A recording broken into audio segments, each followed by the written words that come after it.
Using our awesome and amazing notebook that we either took home or took a picture of, we're going to use this to do our homework 21. So let's do it. We remember all of my children are bringing in peanut butter cookies. So that means we use altitudes to make orthocenters, medians to make centroids, angle bisectors to make incenters, and perpendicular bisectors to make circumcenters. Now this is where they end up. So an acute, a right, and an obtuse triangle, the orthocenter ends up in different locations. And that's the case with both the perpendicular bisector circumcenters and the altitude orthocenters. In, on, and out. In, on, and out. We notice that the centroids and incenters end up inside our triangle each time. So, using that as a guide, let's take a look at homework 21. Okay, so we see here that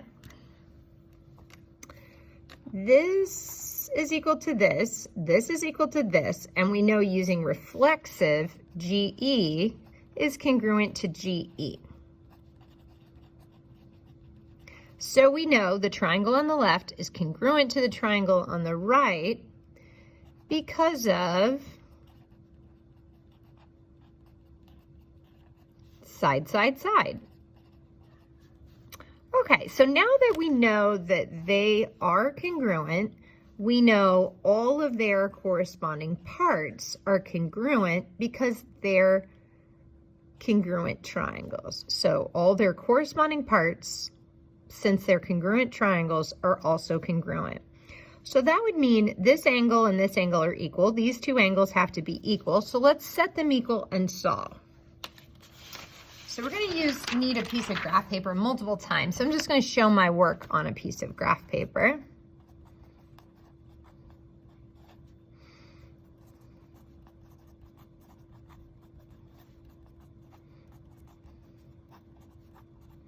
So y is 7. Okay, so plugging that back in, if y is 7, we get 21, 22, 23, 24, 25, 25. And y is 7, 35 minus 10 is 25. Okay, and so, yep, those are equal. Now let's also think these two angles would be equal. We know that anyway because that's isosceles. So we know these two angles are equal. And we know this angle equals this angle. So it's kind of a riddle. What two angles that are equal have to add up to 180? That'd be a 90. So now let's use this information we collected to see if these are true or false. Is angle EDG 90? EDG 90. No. No, no, no. That's 25. So this angle would be 25, 90, and take away 25, we get 65. So that angle has to be 65. This angle's 65, and that's not 90.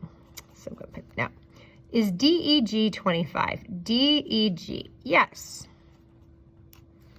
Is EG the perpendicular bisector? Well, yep, since that side's equal to that side and the line cuts it in half at a 90, it's going to be a yes. Is DEF isosceles? DEF, yeah, the two sides are equal and the two angles are equal. Does EG bisect this angle up top, DEF? Yeah, this line cut the whole angle 50 in half. Yes. Good job, guys. Question number 2. Which of the following must be true? Ooh. Okay, so that must be the midpoint because that's in the middle.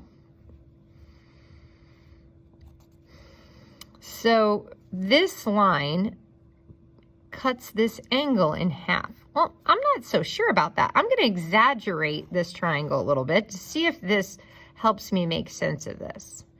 Okay, so this dot is in the middle. and that's 87, which means this angle over here would be 93. Okay, so I exaggerated a little bit more to make it very obvious these are not equal measurements. So notice this is our hinge theorem.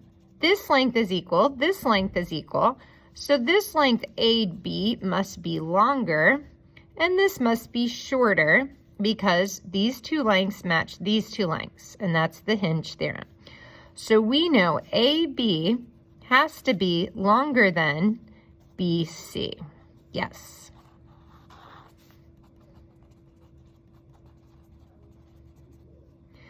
Why? Well, because 93 degrees is bigger than 87 degrees, that has to be longer. Okay. Question number 3. Oh, these are so much fun. We're going to graph these 3 points and then see where our coordinate falls. So I'm looking for the circumcenter. So that's my peanut butter cookies. Okay, so graphing the coordinates.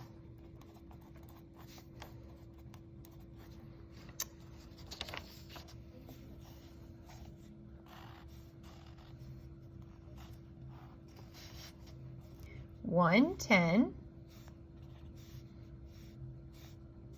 -5, 2, and 7, 2.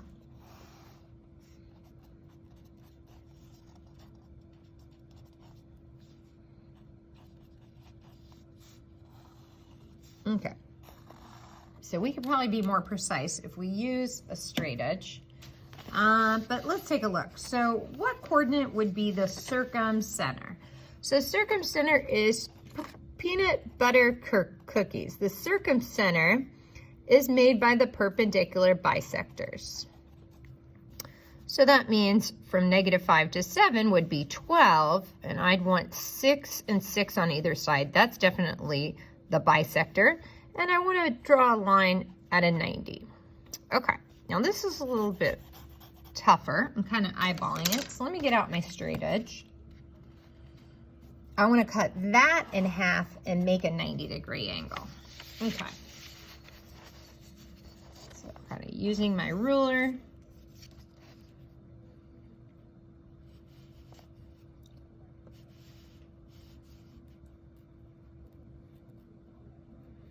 I think my halfway point falls right about there, and I'm going to use my 90. Okay, and then I'm going to do it again. I'm going to use my straight edge, find the halfway point,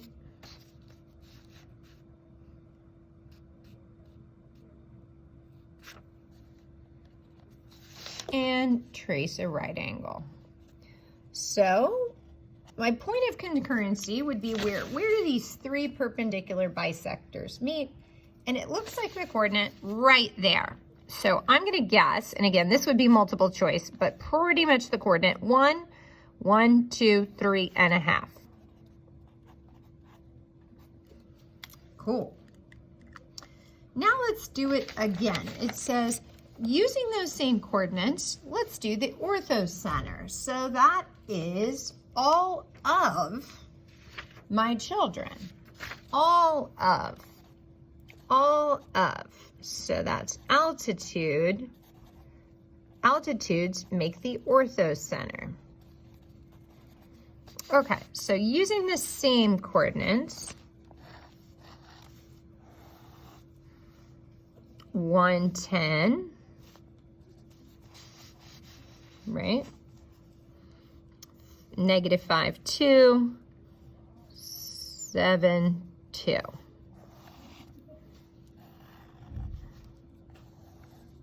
Now using my altitude. So we drop an altitude, boo, splat. That's my altitude.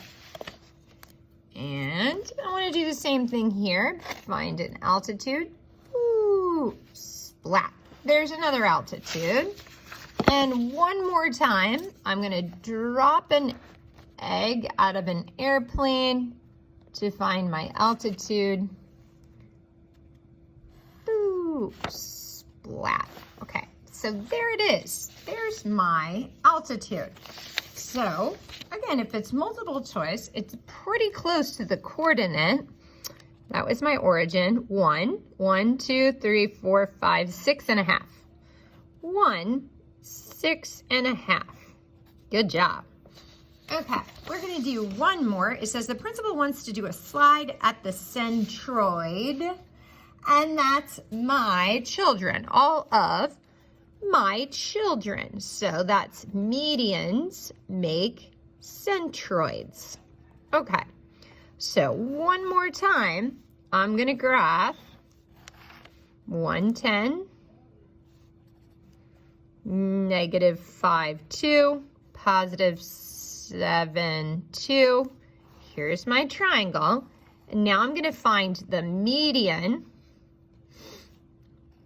of that side, the median of that side, and the median of the bottom. So those are my three medians. And I'm gonna trace back to the opposite vertex. So that's a median. From the midpoint to the opposite vertex is a median.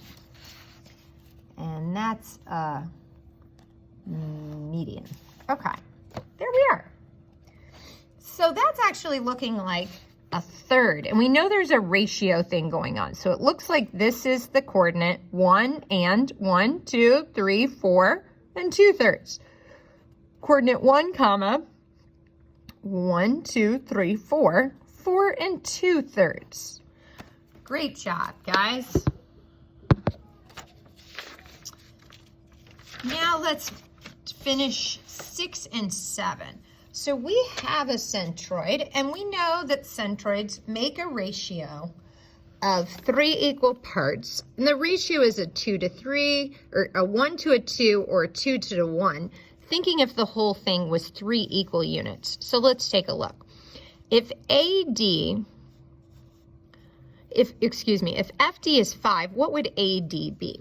So if this is 5, so if I went on a trip and the first third of the trip was 5, what would the whole trip be? So if that's 5, that's got to be 2 5s. So 2 more 5s would be 10. So the whole thing's 15. Good job. So if that's 5, that would be AF would be 10. So the whole thing would be 15 because centroids make that type of a ratio with their sides. Okay, suppose BE is this expression. So the whole thing is that. What is 2/3? Okay, so what is 2/3 of, and of means multiply,